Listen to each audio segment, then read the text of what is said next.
नमस्कार दोस्तों, स्वागत है आपका हमारे चैनल में। हम आज फिर लेकर आए हैं एक नई मोटिवेशनल स्टोरी। हो सकता है आपने पहले भी सुना या पढ़ा हो, मैंने इसे नेट में पढ़ा था। हम जितनी बार अच्छी कहानियाँ सुनते या पढ़ते हैं उतना ही हमें फायदा होता है, हमारा आत्मविश्वास बढ़ता है। तो चलिए आपका ज्यादा समय नहीं लेते हैं और कहानी शुरू करते हैं। काफी समय पहले की बात है, प्रतापगढ़ नाम का एक राज्य था। वहाँ का राजा बहुत अच्छा था, मगर राजा एक सुख से वंचित था।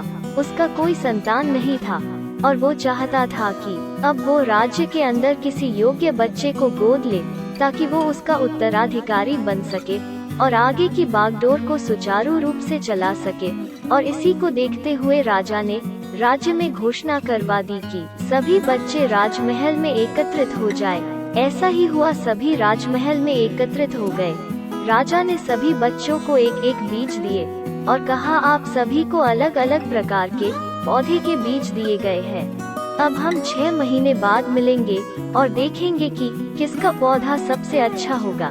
1 महीना बीत जाने के बाद एक बच्चा ऐसा था जिसके गमले में वो बीज अभी तक नहीं फूटा था, लेकिन वो रोज उसकी देखभाल करता था और रोज पौधे को पानी देता था। देखते ही देखते 3 महीने बीत गए। बच्चा परेशान हो गया।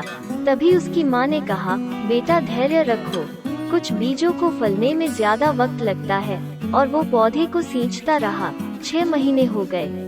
राजा के पास जाने का समय आ चुका था, लेकिन वो डरा हुआ था कि सभी बच्चों के गमलों में तो पौधे होंगे और उसका गमला खाली होगा। लेकिन वो बच्चा ईमानदार था और सारे बच्चे राजमहल में आ चुके थे। कुछ बच्चे जोश से भरे हुए थे क्योंकि उनके अंदर राज्य का उत्तराधिकारी बनने की प्रबल लालसा थी। अब राजा के आदेश पर सभी बच्चे अपने अपने गमले दिखाने लगे, मगर एक बच्चा सहमा हुआ था क्योंकि उसका गमला खाली था। तभी राजा की नजर उस गमले पर गई। उसने पूछा, तुम्हारा गमला तो खाली है?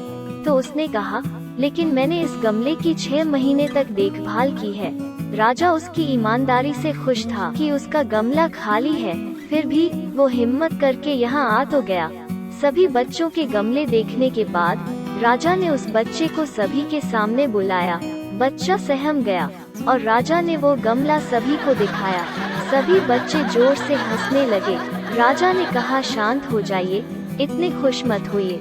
आप सभी के पास जो पौधे हैं वो सब बंजर है। आप चाहे कितनी भी मेहनत कर ले, उनसे कुछ नहीं निकलेगा। लेकिन असली बीज यही था। राजा उसकी ईमानदारी से बेहद खुश हुआ और उस बच्चे को राज्य का उत्तराधिकारी बना दिया गया। लेकिन हमें इस कहानी से क्या सीखने को मिला? मेरे हिसाब से अपने अंदर ईमानदारी का होना बहुत जरूरी है। अगर हम खुद के साथ ईमानदार हैं, तो जीवन के किसी न किसी पड़ाव में सफल हो ही जाएंगे, क्योंकि हमारी औकात हमें ही पता होती है।